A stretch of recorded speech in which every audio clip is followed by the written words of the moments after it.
नमस्कार. आता आपण पाहत आहोत वराह पुराण कथा भाग 17. यामध्ये चतुर्दशी तिथी आणि पौर्णिमा आणि अमावास्या या तिथ्यांबद्दल आपण माहिती घेणार आहोत. आता सुरुवात करूया चतुर्दशी तिथी आणि रुद्रांची उत्पत्ती. वक्रतुंड महाकाय सूर्यकोटी समप्रभ निर्विघ्नं कुरु मे देव सर्वकार्येषु सर्वदा. शांताकारं भुजगशयनं पद्मनाभं सुरेशं विश्वाधारं गगनसदृशं मेघवर्णं शुभांगं लक्ष्मीकान्तं कमलनयनं योगिवृज्ञानगम्यं वंदे विष्णुभवभयहारं सर्वलोकैकनाथं. यानंतर महातपा मुनींनी चतुर्दशी तिथीची आणि रुद्राच्या निर्मितीची देखील कहाणी या राजास सांगितली. तेव्हा तपोरूप धर्ममय वृक्ष नष्टप्राय झाला होता.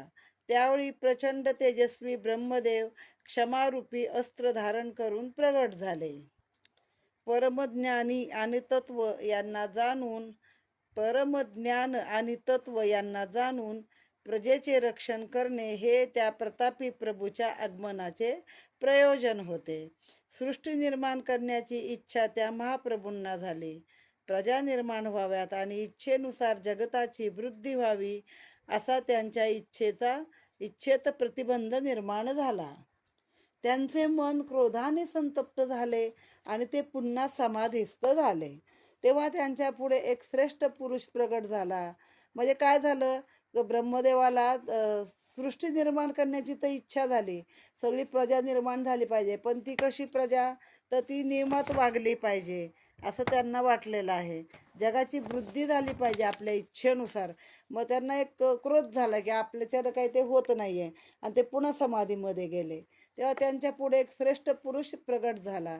त्यांचे अंतःकरण अत्यंत पवित्र होते. त्याचे रजोगुण तमोगुण सर्वथा नष्ट झाले होते, म्हणजे फक्त सत्वगुण होते त्याच्याकडे.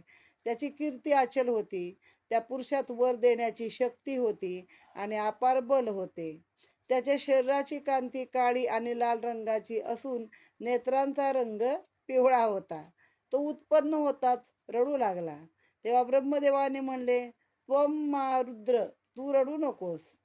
म्हणून त्या पुराण पुरुषाचे नाव रुद्र झाले. रुद्र म्हणजे रडणे. रुदन हा शब्द आहे बघा मराठीत सुद्धा, रडणे. त्वम मा रुद, तू रडू नको, म्हणून त्याचे नाव रुद्र झाले.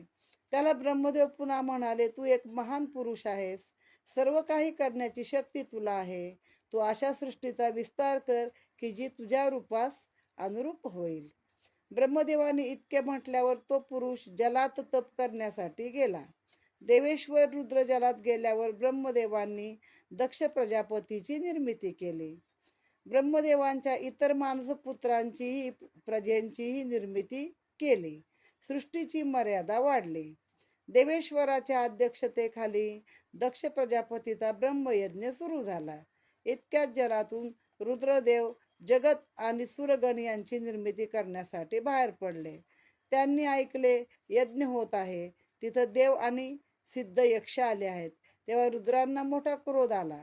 ते मनाशी म्हणाले, अरे आपली कन्या आणि मी त्यांचा तिरस्कार करून मूर्खतावश होऊन यांना अशा प्रकारची सृष्टी निर्माण केली. यांना असं करायला नको होतं. आता ही थोडीशी मागचीच माहिती आहे की शंकर निर्माण झाले, रुद्र निर्माण झाला. तो पाण्यामध्ये तपश्चर्याला गेला. 11 वर्ष का 11,000 वर्ष पाण्याखाली तप केले, 10,000 वर्ष. मग ते बाहेर आले तोपर्यंत इकडं काय झालं, ब्रह्मदेवानी दक्ष प्रजापतीची निर्मिती केली होती आणि त्याच्यामधून यज्ञ चालू होते. मग ते म्हणे, अरे आपली कन्या आणि मी यांचा हा तिरस्कार करतो दक्ष, मूर्खतावश होऊन यांना अशा प्रकारची सृष्टी निर्माण केली असा विचार करतात रुद्राचे शरीर रागाने चहूदिशाने तप्त झाले. त्याच्या मुखातून ज्वाला फिरू लागल्या. त्यातून अनेक भूतपिशाच वेताळ योनी यांच्या रूपात झुंडीने फिरू लागले. सर्व आकाश पृथ्वी सर्व दिशा लोक या भूताने भरून गेले. त्यावेळी रुद्रांनी 24 हात लांबीचे एक धनुष्य बनवले. 3 पट लांबीच्या दोरीची प्रत्यंचा बनविले. क्रोधाचे 2 दिव्य भाते तयार केले. पुषांच्या दाताचे त्यांनी बाण बनवले. मागच्या युद्धामध्ये भग आणि पुष ह्या 2 आदित्य 12 सूर्यांपैकी 2 नावं आहेत, ती त्यांचे दात पाडले होते ना, त्याचे बाण बनवले. भग नावाच्या मुनीचे डोळे फोडले. क्रतू नावाच्या देवाचा अंडकोश कापून टाकला. बाणविद्ध होऊन क्रतुदेव यज्ञशाळेतून पळून गेले. आता हे तिसरं दिलं ह्याच्यामध्ये की क्रतू नावाचा जो होता त्याचा अंडकोशच कापला, भगाचे डोळे फोडले, आणखीन पुषाचे दात पाडले. वायूने त्याचा मार्ग रोखून धरला. यज्ञ नष्ट आणि भ्रष्ट झाला. यज्ञाच्या पशुसारखे देव होऊन गेले. तेव्हा सर्वजण भगवान रुद्रांना शरण गेले. ब्रह्मदेवांनी रुद्राची भेट घेतली. त्यांना शरण आलेले देव तेथेच होते. सर्व हकीकत समजल्यावर देवादिदेव ब्रह्मा रुद्रांना म्हणाले, तात आता क्रोध आवरावा, कारण यज्ञदेव क्रतू तर पळून गेला आहे. ब्रह्मदेवाचे हे बोलणे ऐकून रुद्रदेव क्रोधात येऊन म्हणाले, देवेश्वर, आपण सर्वप्रथम मला बनवलं आहे, पण या लोकांनी मला या यज्ञात भाग दिला नाही, म्हणून त्यांना मी असं विकृत केलं आहे, त्यांचं ज्ञान हरण केलं आहे. तेव्हा ब्रह्मदेव देवांना म्हणाले, देवांनो, तुम्ही आणि असुरांनी ज्ञानप्राप्तीसाठी उच्च स्वराने स्तोत्र म्हणून या शंभूची आराधना करावी. नंतर भगवान रुद्र प्रसन्न होतील. त्यांच्या प्रसन्नतेनं सर्वज्ञता सुलभ होईल. ब्रह्मदेवांनी असे म्हटल्यावर देवांनी रुद्राची स्तुती करण्यास प्रारंभ केला. मग आता आहे रुद्राची स्तुती. महात्मन, आपण देवांचे अधिष्ठाते, 3 नेत्राचे, जटामुकुटाने सुशोभित आणि महान सर्पाचं यज्ञोपवीत वापरणारे. आपल्या नेत्रांचा रंग काहीसा पिवळा आणि काळसर आहे. भूते आणि बेताळ सदैव आपल्या सेवेत मग्न असतात. अशा आपणास आमचा नमस्कार असो. आपण भगाचे नेत्र फोडणारे आहात. आपल्या मुखातून भयंकर अट्टहास येत आहे. कपर्दी आणि स्थाणू ही आपलीच नावं आहेत. पुषाचे दात तोडणाऱ्या भगवन, आपणास आमचा नमस्कार असो. महाभूताचं रक्षण करणाऱ्या प्रभो, आपणास आम्ही नमस्कार करीत आहोत. प्रभो, भविष्यात वृषभवाद धर्म आपल्या ध्वजाचं चिन्ह होतील. आपण त्रिपुराचा नाश कराल. आपण अंधकासुराचं हनन कराल. भगवन, आपल्या कैलासावर सुंदर निवासस्थान आहे. आपण हत्तीचं चर्म वस्त्ररूपाने धारण करता. आपल्या शिरावर उभे राहिलेले केस सर्वांना भयभीत करतात, कारण ते नागरूपी केस आहेत सगळे. म्हणून आपणास भैरव नाव आहे. प्रभो, आपणास आमचा वारंवार नमस्कार असो. हे देवेश्वरा, आपल्या 3ऱ्या नेत्रातून अग्नीची ज्वाळा प्रगट होत आहे. आपण चंद्राचा मुकुट धारण केला आहे. पुढे आपण कपाल धारण करणार आहात. कपाल म्हणजे नरमुंड. ते उलटं घ्यायचं, वाटीसारखं माणसाचं कोरलेलं नरमुंड, ते म्हणजे कपाल. आपण सर्व समर्थ प्रभू आहात. आपणास आमचा नमस्कार असो.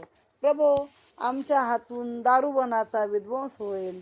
निळ्या कंठानी आणि तीक्ष्ण त्रिशूलाने शोभा पावणाऱ्या भगवन, आपण महान सर्पाचं कंकण बनवलं आहे. तीक्ष्ण त्रिशूल धारण करणाऱ्या देवेश्वरा, आपणास नमस्कार असो. यज्ञमूर्ते, आपण हातात प्रचंड दंड धारण केला आहे. आपल्या मुखात वडवानलाचा निवास आहे. वडवानल म्हणजे एक अग्नीचं नाव आहे, जो समुद्राच्या पोटात असतो. वेदांताच्या साह्याने आपलं रहस्य जाणलं जातं. आपणास वारंवार नमस्कार असो. शंभो, आपण दक्षाच्या यज्ञाचा विध्वंस केला आहे. शिवा, जगत आपणास भीत. भगवन, आपण विश्वाचे शासक आहात. आपण विश्वाचे उत्पादक आहात. कपर्दी नावाचे जटाजूट धारण करणारे आपण महादेव आहात. आपणास नमस्कार असो. अशा प्रकारे देवांनी स्तुती केल्यावर प्रचंड धनुष्यधारी सनातन शंभू म्हणाले, सुरगण हो, मी देवांचा अधिष्ठाता आहे. माझ्याकडून काय हवंय ते सांगा. तेव्हा देव त्यांना म्हणाले, प्रभो, आपण जर प्रसन्न असाल तर आम्हास वेदांचं आणि शास्त्राचं सम्यक ज्ञान प्रदान करण्याची कृपा करावी. रहस्यासह यज्ञविधीही समजावून सांगावा. तेव्हा महादेव म्हणाले, देवांनो, आपण सर्वांनी पशुचं रूप धारण करावं. मी तुमचा स्वामी बनतो. तेव्हा आपण आपल्या अज्ञानातून मुक्त व्हाल. त्यावर देव शंभूंना म्हणाले, ठीक आहे, आपण पशुपती व्हावं. मग आता हे सगळे देव काय झाले? पशु झाले, आणि हा त्यांचा पशुपती झाला. आणि पशुचे ते मनुष्य देव झाले, तेव्हा ते अज्ञानातून ज्ञानामध्ये पुन्हा आले. यावेळी ब्रह्मदेवाचे अंतःकरण भरून आले. ते म्हणाले, त्या पशुपतींना म्हणाले, देवेश, आपणासाठी मी चतुर्दशी ही तिथी निश्चित केली आहे. या दिवशी जो श्रद्धापूर्वक आपली उपासना करील, गव्हाच्या पक्वान्नाचं भोजन गरिबांना देईल, ब्राह्मणांना देईल, तर आपण त्यावर संतुष्ट व्हाल. त्या उत्तम स्थानाचा त्याला तुम्ही अधिकारी बनवाल. हे अव्यक्त जन्मा ब्रह्मदेवांनी असे म्हणल्यावर भगवान रुद्रांनी पुषाचे दात आणि भगाचे नेत्र पूर्ववत केले. सर्वांना यज्ञाच्या समाप्तीचे फळ दिले. देवांना परमविशुद्ध ज्ञान दिले. जो मनुष्य प्रातःकाळी उठून प्रतिदिन या कथेचे श्रवण करील, त्याची सर्व पापे नष्ट होतील आणि तो भगवान रुद्राच्या लोकास जाईल. आता हा कथाभाग इथे समाप्त झाला आहे आणि पुढची कथा आहे अमावास्या व पितरांची उत्पत्ती. यानंतर महातपानी राजास पितरांच्या उत्पत्तीचा प्रसंग निवेदन केला. फार पूर्वीची हकीकत आहे. प्रजापती ब्रह्मदेव अनेक प्रकारची प्रजा निर्माण करण्याच्या विचारात एकाग्र होऊन बसले होते. तेव्हा त्यांच्या मनातून तन्मात्रा बाहेर पडल्या. तन्मात्रा म्हणजे पंचेंद्रियाचे विषय, शब्द, स्पर्श इत्यादी. शब्द, स्पर्श आपल्या नाही, जिभेला चव आहे, हातानं त्वचेला स्पर्श करतो, डोळ्याला दिसतं, असं ते सगळे पंचतत्र बाहेर पडल्या. त्यांनी त्या सर्वांना प्रधानता दिली.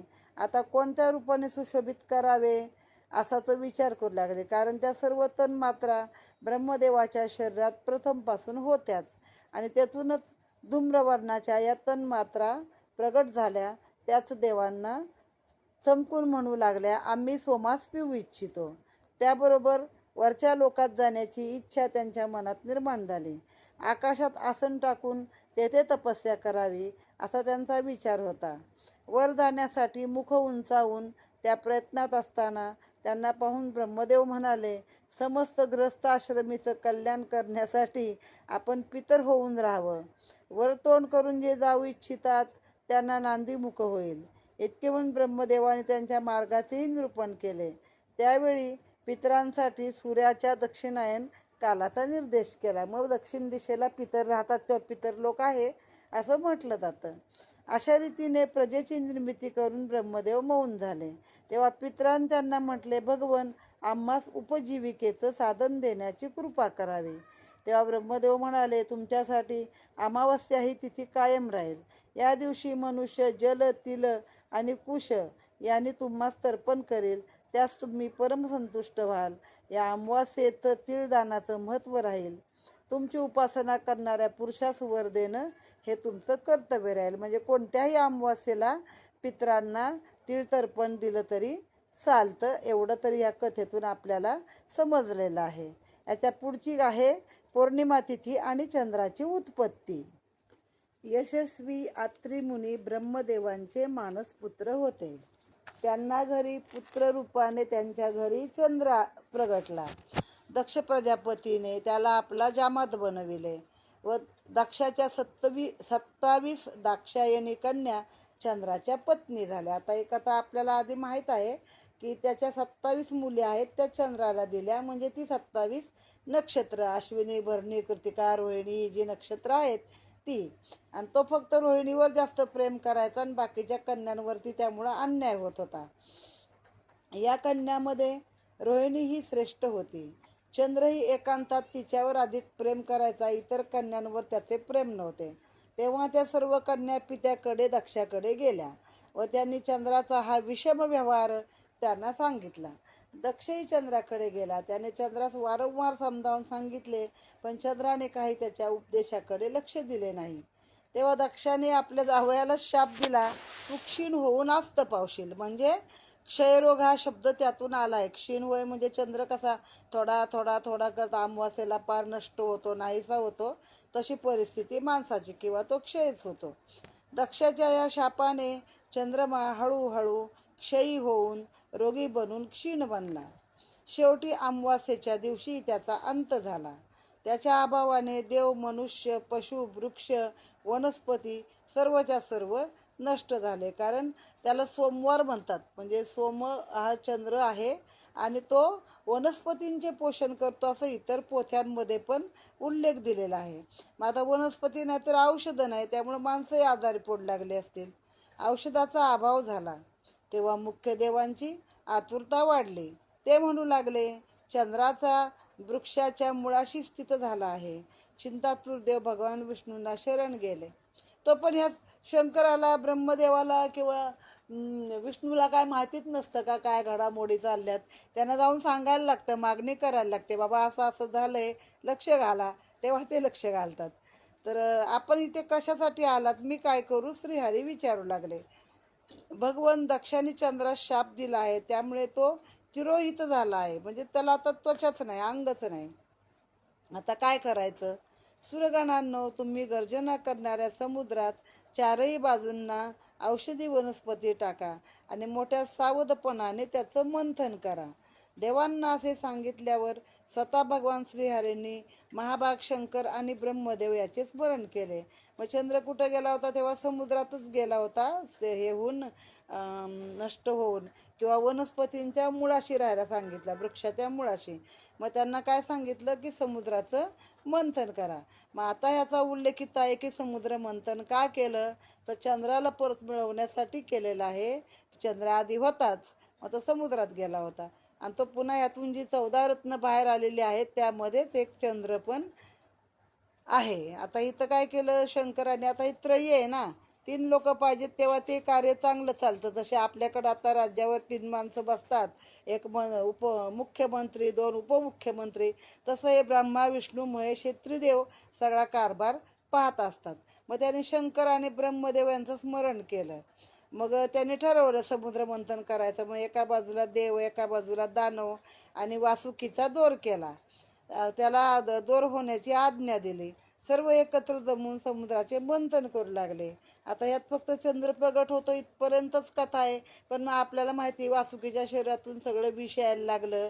मग ती विषाची बाजू राक्षसांकडे दिली, शेपूट देवांनी घेतलं. ते विष सगळ्या समुद्रावर पसरलं आणि तो शंकराच्या गळ्यातलाच नाग आहे वासुकी, म्हणून शंकराने ते विष प्राशन केलं आणि आपल्या कंठामध्ये ठेवलेलं आहे. समुद्राचे मंथन होताच त्यातून चंद्रमा प्रगट झाला. ज्या परमपुरुष परमात्म्याचे क्षेत्रज्ञ न्याव आहे, त्यासच प्राण्याचा जीवात्मा चंद्र समजला पाहिजे. आता सुंदर सोमाचे रूप धारण करून तो पृथक रूपाने प्रकाशित होऊ लागला, वेगळ्या रूपाने आला. सर्व देव, मानव, वृक्ष, औषधी या 16 कलांच्या परमप्रभूचा आश्रय घेऊन जीवन धारण करण्यास समर्थ झाले. या सोमप्रभूच्या द्वितीयेच्या कलेचं रुद्रांनी आपल्या मस्तकावर धारण केले. जळ त्याचेच स्वरूप आहे. चंद्रावर प्रसन्न होऊन ब्रह्मदेवाने त्यास पौर्णिमेची तिथी प्रदान केली आहे. या तिथीला उपवास करून चंद्राची उपासना करावी, त्याचे ध्यान करावे. व्रतधारी चंद्रकांती, ज्ञान, पुष्टी, धन, धान्य आणि मोक्ष सुलभ होतो. आता द्वितीयेची किशोर असती एकदम, म्हणजे अमावास्या आणि प्रथमेला चंद्र दिसतच नाही आणि द्वितीयेलाच त्याची सुरुवात होते दिसायला.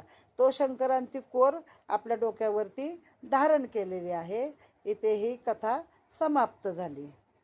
आता पुढची कथा आहे प्रजापालाचीच, ज्याचा आतापर्यंत प्रश्न उत्तर चालली होती महातपा मुनी आणि प्रजापालची, तर तो आता परमधामास जातो. महातपा मुनींनी राजास आणखीन एक इतिहास सांगितला. सत्ययुगात ज्याचे नाव सुप्रभ होते, तोच आता राजा प्रजापाल या नावाने प्रसिद्ध झाला आहेस. उरलेले महाबली राजे त्रेतायुगात निर्माण होतील. जो दीप्त तेजा होता त्याचे नाव शांत असे झाले. सुरश्मी महाबली राजा शशकर्ण या नावाने कीर्ती प्राप्त करेल. शुभदर्शनच पांचाळ राजा होईल यात संशय नाही. सुशांती अंगवंशात जन्मून सुंदर या नावाने विख्यात होईल. सुंदरच सत्ययुगाच्या अंती मुचकुंद झाला. याच प्रकाराने सुद्युम्न तरु नावाने, सुमना, सोमदत्त नावाने हे जे 7 निर्माण केले होते ब्रह्मदेवानी प्रजेसाठी पुढं, तर त्यांनी ते काम हे केलं नको म्हणाले आणि स्वर्गात निघून गेले होते आणि त्यांनीच पुढे हे असे अवतार घेतलेले आहेत. सोमदत्त नावाने, शुभ संवरण या नावाने विख्यात झाले. सुशील वसुदान झाला. सुखद असुपती नावाचा राजा झाला. शंभू सेनापती या नावाने प्रसिद्ध झाला. कांत दशरथ नावाने विख्यात राजा झाला. सोमाची प्रसिद्धी राजा जनक या नावाने झाली. हे सर्व नरेश त्रेतायुगात झाले. आता आलो आपण त्रेतायुगाच्या जवळ आलो. त्यातला जो कांत होता सोमकांत तोच दशरथ झालेला आहे. आणि दुसरा कोण आहे बरं आता सांगितलेला नरेश. सोबाचीच प्रसिद्धी राजा जनक म्हणून झाली. आणि कांत मग सोमकांतात दोघांचं फोड केली शब्दाची इथं. कांत हा दशरथ झालाय आणि सोम हा जनक झालाय. म्हणजे दोघांचा असं जीव आत्मा असा विचार केला तर एकच आहे, सोमकांत याच्यापासून बनलेला आहे. हे सर्व नरेश त्रेतायुगात झाले. या भूमंडलांचे राज्य सुखाने भोगून अनेक प्रकारच्या यज्ञांच्या द्वारे भगवंताची आराधना करून ते निस्संदेह स्वर्गाची प्राप्ती करून घेतील. भगवान वराहाने पृथ्वीस म्हणाले, वसुंधरे, हे उत्तम ब्रह्म विद्यामृत नावाचं आख्यान आहे. हे ऐकून राजश्री प्रजापालास अत्यंत हर्ष झाला. तो शेवटी तपश्चर्या करण्यासाठी वनात गेला. या प्रकारे त्याने जप आणि ब्रह्म्याचे चिंतन करून पंचभौतिक देहाचा त्याग केला व शेवटी तो ब्रह्मात विलीन झाला. राजा प्रजापालाने ही तपस्या वृंदावनात केली होती. त्याने तपस्या करताना भगवान गोविंदाची अशी स्तुती केली. राजा प्रजापालाने स्तुती करताना म्हटले, आपण संपूर्ण जगताच्या रूपात विराजमान आहात. गोविंद आणि उपेंद्र ही आपली नावं आहेत. पृथ्वी आपल्याच आश्रयावर टिकून आहे. देवेश्वर भगवान गोविंद, मी आपणास नमस्कार करतो. मग त्याचे पण इतके अनंत रूप आहेत की त्यातलं कुठलंही एक रूप तुम्ही धरलं आणि त्याची तुम्ही जर प्रार्थना तप त्याच्या नावानेच जे काही केलं तर तुम्ही त्या रूपामध्ये जाता किंवा तसे तुम्ही होता. मी आपणास नमस्कार करतो. श्रीकृष्ण, आपण गायींचे रक्षक आहात. संसार समुद्रात गोता खाणाऱ्यास सुख देण्यास आपणच समर्थ आहात. विभो, आपणास माझा नमस्कार असो. आपण सर्व प्राण्यांचे बंधू आहात. जनार्दना, दुःखी आणि व्याकुळ व्यक्तीवर कृपा करणं हा आपला स्वाभाविक गुण आहे. म्हणून महाभागा, आपणास माझा नमस्कार असो. सुरेशा, सर्वज्ञात आपलं नाव श्रेष्ठ आहे. हे अखिल विश्व आपल्या प्रयत्नानेच विस्तृत बनलं आहे. प्रभो, आपल्या छत्रछायेत गोप आनंदाने निवास करतात. चक्रधर प्रभो, मी संसारात भयभीत झालो आहे, म्हणून माझं रक्षण करण्याची कृपा आपण करावी. अच्युता, आपण परम देव आहात. सूरसमाजात आपली प्रधानता आहे. आपण पुराण पुरुष आहात. चंद्रातील प्रकाश हे आपलंच तेज आहे. अग्नी आपले मुख आहे. गोपेंद्रा, मी या संसारात गुरफटलो आहे. आपण माझं रक्षण करावं. सुरेशा, या जगतात आपली माया कोण पार करू शकेल? गोपेंद्र, आपण अगोत्र, अस्पर्श, अरूप, अगाध, अनिंद्रेश्य, अनिर्देश्य आणि अज आहात. जो विद्वान मनुष्य आपली पूजा करील तो मुक्तीचं पात्र होईल. आपली कोणती मूर्ती नाही की कोणते कर्म नाही. आपण परमकल्याणमय आहात. आपण शंख चक्र कमल धारण करता. मी आपणास निरंतर नमस्कार करतो. आपण वामनाचा अवतार धारण करून 3ही लोकांवर विजय प्राप्त केला आहे. आपण कृष्णादी चतुर्व्यूह शोभा पावता. शंभू, विभू, भूतपती, सुरेश ही सर्व आपलीच नावं आहेत. अशा अनंत आणि विष्णू नामधारी प्रभूंना मी प्रणाम करतो. भगवन, आपण स्थावर जंगम सृष्टीचं पालन करता, संहार करता. प्रभू, मी मुक्तीची इच्छा करतो, म्हणून आपण मला अशा स्थानावर न्यावं की जिथून योगी पुरुष परत येत नाहीत. विश्वमूर्ते गोविंदा, आपला जय असो. सर्वज्ञा, अप्रमेया, विश्वेश्वरा, आपला जय असो. अशी प्रार्थना करून प्रजापालाने आपल्या शरीराचा त्याग करून ते शरीर गोविंदाच्या शरीरात विलीन केले आणि तो शाश्वत अशा धामास गेला. इथे हे 3 कथा आपण एकत्र पाहिल्या आहे आणि इथं आता ही प्रश्न उत्तर प्रजापाल आणि तपामुनी यांची संपलेली आहेत. आता पुढची दुसरी एखादी कथा सुरू होईल. मूळ सुरुवात आहे की पृथ्वी ही वराहाला प्रश्न विचारते आहे. इथे हा कथाभाग समाप्त करूया.